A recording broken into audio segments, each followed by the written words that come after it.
Indonesia mengukir sejarah baru.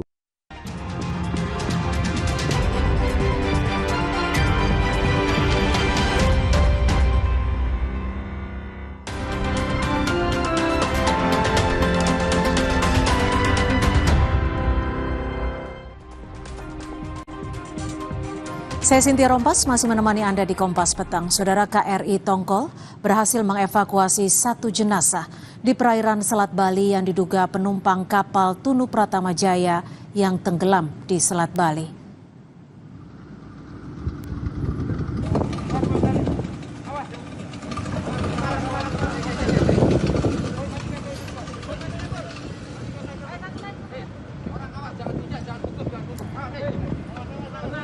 Inilah detik-detik proses evakuasi 1 jenazah di perairan Selat Bali yang diduga penumpang KMP Tunu Pratama Jaya. 1 jenazah laki-laki dievakuasi menggunakan perahu karet dan dipindahkan ke atas KRI Tongkol, kapal milik TNI Angkatan Laut. Jenazah kini sudah dibawa ke Rumah Sakit Blambangan untuk proses identifikasi.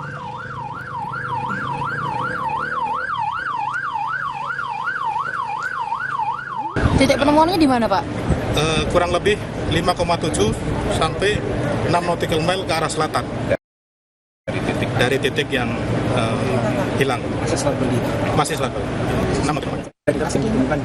Tidak ada identitas, jadi tidak ada dompet, tidak ada apapun di jenazahnya. Setelah diangkat, kemudian baru ketahuan itu laki-laki. Ada notifikasinya, mungkin ada tanda-tanda tertentu yang akhirnya diduga nanti ininya dari kawan-kawan polisi ya. Pencarian 29 korban kapal tenggelam di Selat Bali terus dilakukan melalui udara dan laut.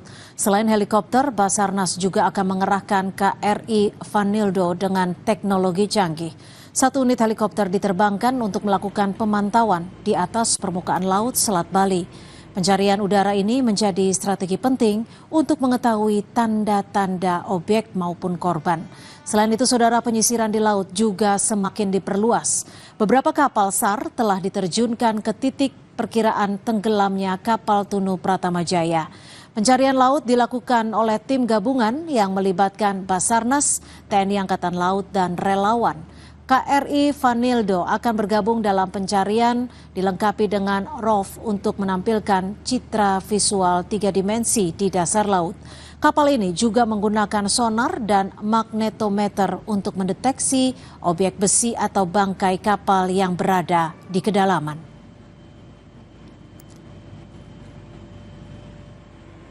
KRI Vanildo akan menuju ke lokasi untuk menurunkan ROV.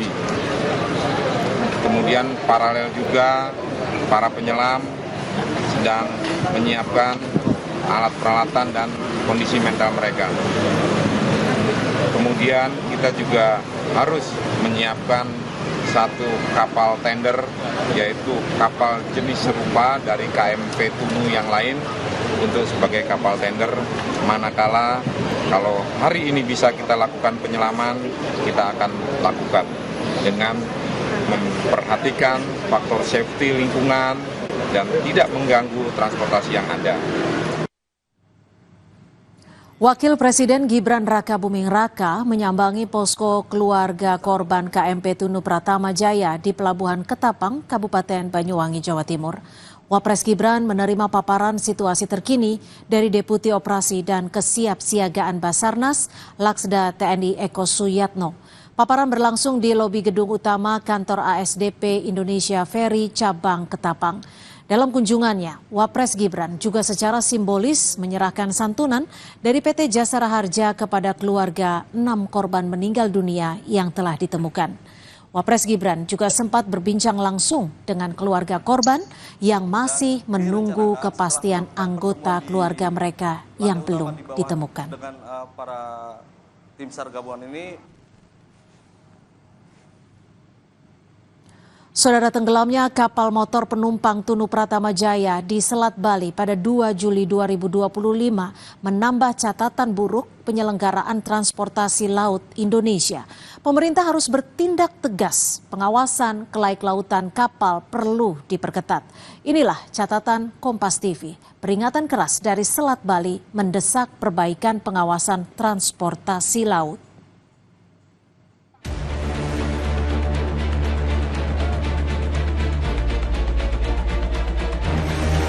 Pencarian korban kapal motor penumpang KMP Tunu Pratama Jaya yang tenggelam di Selat Bali saat perjalanan dari Pelabuhan Ketapang di Banyuwangi, Jawa Timur menuju Pelabuhan Gilimanuk, Bali dilakukan melalui darat, udara, dan laut.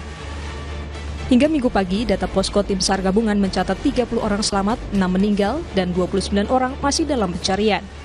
Keselamatan dari 29 yang dalam pencarian. Saya belum bisa menyampaikan bahwa 29 ini dalam status apapun. Tugas saya mencari, menolong, dan mengevakuasi.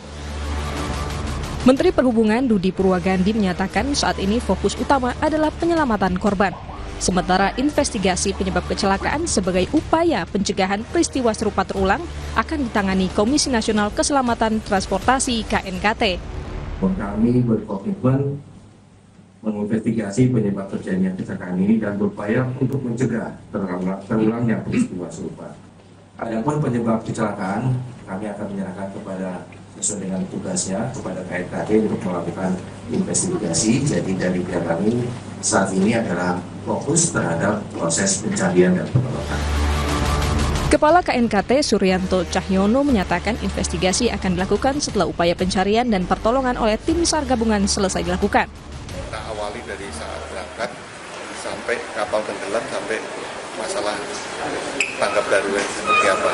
Jadi kita juga melihat ketika diberangkatkan kapalnya kan dari pelabuhan dermaga mana. Nah, kita lihat bagaimana ketika proses pemberangkatannya, apakah sudah sesuai enggak dengan persyaratan yang ada di aturan pemerintah, termasuk ketika dikeluarkan SPP kan diyakinkan bahwa kapalnya memang dalam kondisi layak secara dokumen maupun secara fisiknya. Terus kemudian awak kapalnya juga dalam kondisi layak untuk melakukan pelayaran. Cuacanya juga memenuhi syarat untuk dilayari dengan jenis kapal itu. Laporan investigasi KNKT tahun 2024 dari sejumlah kasus yang diinvestigasi pada kurun waktu 2020 hingga 2024, ada sejumlah faktor yang menyebabkan kecelakaan pelayaran di Indonesia. Tanpa ketegasan pemerintah dan kesadaran tinggi dari pelaku usaha pelayaran, keselamatan penumpang akan menjadi taruhannya. Tim Liputan, Kompas TV.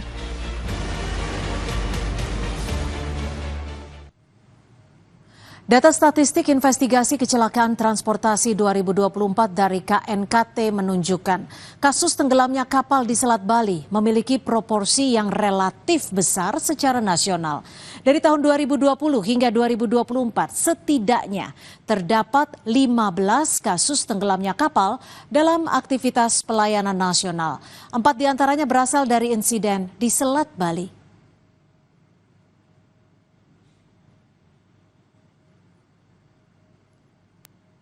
Berbagai sebab tenggelamnya kapal motor penumpang di Selat Bali 2 Juli 2025. Pada fakta awal yang muncul menunjukkan ada faktor teknis, yaitu gangguan mesin diikuti pemadaman total atau blackout sebelum kapal hanyut dan tenggelam. Tahun 2021, KMP Yunis tenggelam setelah terseret arus deras serta dihantam ombak setinggi 3 hingga 5 meter. Tahun KMP Rafelia 2 tenggelam akibat kelebihan muatan.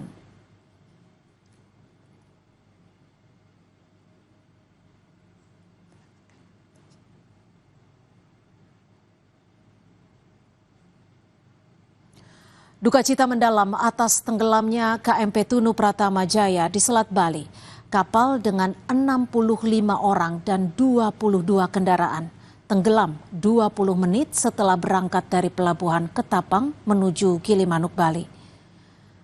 Tragedi Selat Bali yang memakan korban jiwa harus jadi peringatan keras bagi otoritas pemangku kebijakan transportasi laut. Pengawasan dan inspeksi kapal berkala harus diperketat. Sanksi berat termasuk pencabutan izin bagi operator yang mengabaikan kelaikan kapal. Pemerintah melalui Kementerian Perhubungan harusnya meningkatkan kualitas teknologi pelayaran dan sistem peringatan dini yang modern. Pemutakhiran alat serta sistem teknologi dibarengi dengan koordinasi yang baik antara BMKG, operator kapal dan otoritas pelabuhan. Pelatihan tanggap darurat awak kapal harus terus ditingkatkan dan melibatkan masyarakat sekitar wilayah laut. Standar kelaikan kapal harus maksimal dengan pengawasan ketat. Tidak boleh lagi ada kapal dengan gangguan teknis sekecil apapun boleh beroperasi.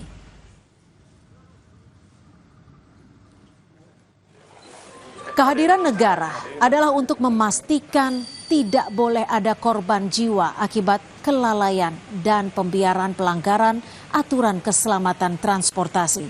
Sistem dan pengawasan yang ketat serta transparan menunjukkan atensi negara.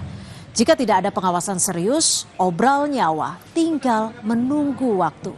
Dan itu tanggung jawab negara.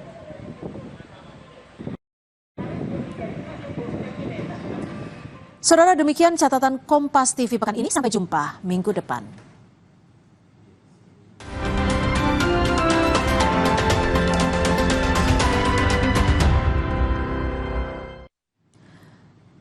Informasi lainnya di Kompas Petang masih akan kami sajikan.